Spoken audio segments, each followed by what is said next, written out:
kendime göre belki de affıma vesile sayacağım bir tek şey kendimde görmekteyim. O da hiçbir zaman ümitsizliğe düşmeme. İki tane genç dahi karşımda görsem, bunlar bir gün birer başak halinde arz endam edecekler.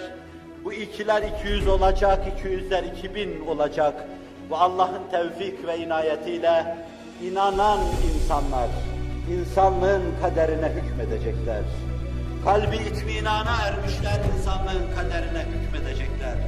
Geleceğin coğrafyasına inkarcılar değil, ateistler değil, inkar-ı üluhiyet davasına, marazına, hastalığına saplanmışlar değil, kalbini iman neşvesiyle coşturmuş, heyecanlandırmış, inanan insanlar hükmedecekler.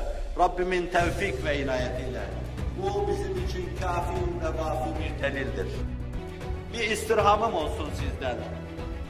Bugüne kadar getirdiğiniz bu işi yarı yolda bırakmayınız. Herkes bulunduğu yerde, tüttürdüğü ocağa bir şeyler, çıralar atıp, o kıvılcım, o ateşleri devam ettirmeye çalışsın.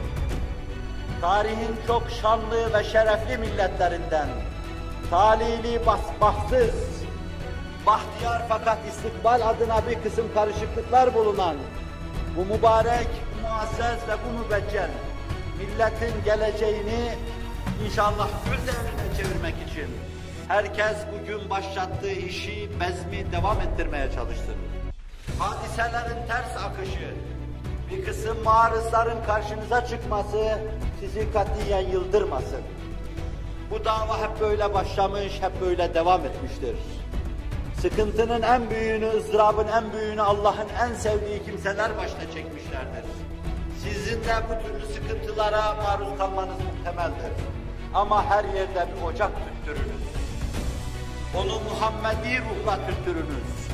Onu Kur'ani ruhla tüttürünüz. Onu Allah'ın rızası ve hoşnutu etrafında tüttürünüz. Ve içinizden bozulmamaya dikkat ediniz. اِنَّ اللّٰهَ لَا يُغَيِّرُ مَا بِقَوْمٍ حَتَّى يُغَيِّرُوا مَا بِأَنْفُسِهِمْ. Siz içinizde değişikliğe uğramadıktan sonra Allah size verdiği bu nimetleri değiştirip bu durumu bozmayacaktır.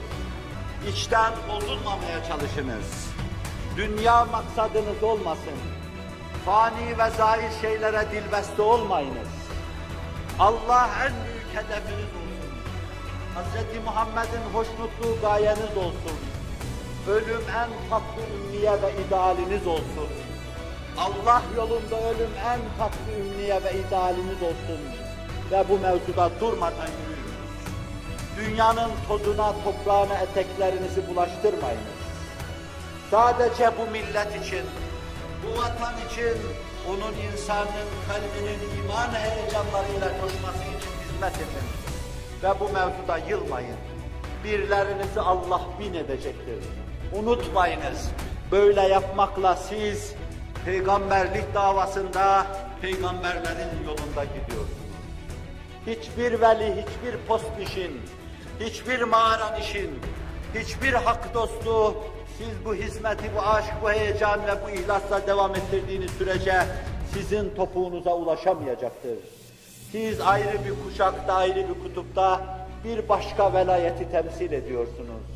Siz bize yeniden bir sahabi veliliğinden mesajlar getiriyorsunuz. Siz sahabi veliliğini temsil ediyorsunuz.